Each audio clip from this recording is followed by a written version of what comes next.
কাপড় ধুচ্ছে দরজার পিছনে। আজকের ব্লগটা এখানে দরজা ঠিক করছে, রান্নাঘরের দরজা।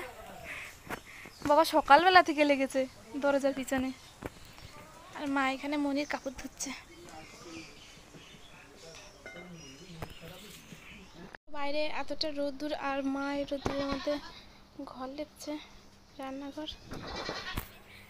আজকে অনেকটা ঠিক করলো রান্নাঘরটা, মাটি দিয়েছে, ইটের মধ্যে ফাঁকা ফাঁকা ছিল সেগুলোই মাটি দিয়ে দিয়েছে।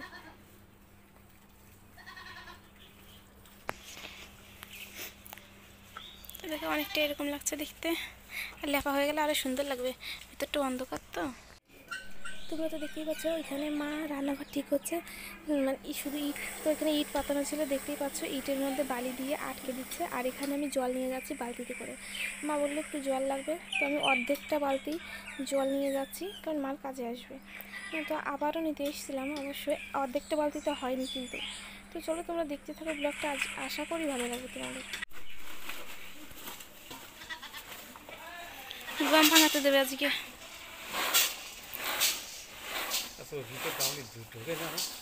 হ্যাঁ ঢোকে, আমি মাজার জন্য তো উল্টো করতে পারবো না। মাজার সমস্যা হলে কত জ্বালা।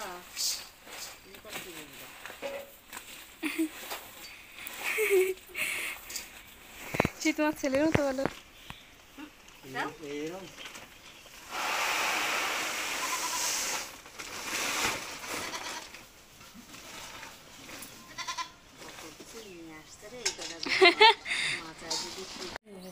তো এখানে আমি আমার জামাটা চেঞ্জ করে নিলাম, জামা চেঞ্জ করার পরে আমি জল আনতে যাচ্ছি, কারণ বাবুর জন্য রোদ্রে দেবো আর কি, জলটা যাতে গরম হয়ে যায়, স্নান করাবো।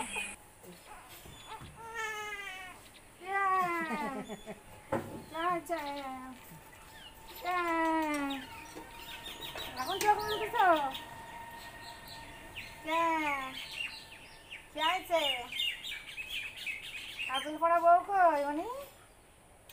অনি কাজল পড়া বউ কোন নিবা? কাজল পড়া বৌমা নিবা?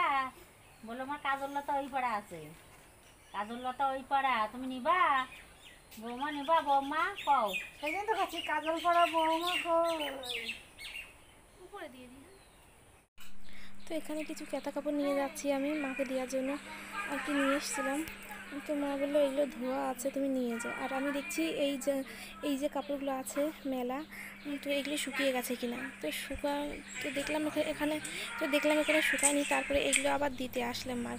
তো বাবুকে নিয়ে কালকে যাব আমরা পুজো দিতে, আর পুজোতে বাবু কি ড্রেস পরবে সেটা তোমাদেরকে একবার দেখিয়ে দিচ্ছি। আমি আগে বাইরে বার করি, তারপর তোমাদেরকে দেখিয়ে দিচ্ছি। দেখো এই যে একটা, এই ড্রেসটা পরবে, এটা আর এইটা, দুটো নিয়ে যাচ্ছি, কারণ বাচ্চা মানুষ তো যখন যেটা লাগে তখন সেটা করাবো। জামাটা ভীষণ সফট। আর আরও কতগুলো জামা হয়েছে সেগুলো তোমাদেরকে অন্য একটা ভিডিওই দেখিয়ে দেবো। নতুন নতুন অনেক জামা হয়েছে, আগেও একটা ভিডিও শেয়ার করেছিলাম, তোমরা যদি কেউ না দেখে থাকো দেখে আসতে পারো। আর এই জিনিসগুলো মানে এই জামাগুলো তোমাদেরকে আরেকটা ভিডিওতে দেখিয়ে দেবো, কারণ এই জামাগুলো তো ডাইরেক্ট পরানো যাবে, কারণ বাচ্চা মানুষ তো, ডেটলের জল দিয়ে ধুয়ে তারপরে পরাবো। তো চলো একটু ধুয়ে দিই, আর কালকে আমরা যাবো পুজো করতে। তো তোমরা ব্লগটা দেখতে থাকো, আশা করি ভালো লাগবে। কালকের ব্লগ কালকে দেবো, আর আজকের ব্লগটা আজকে।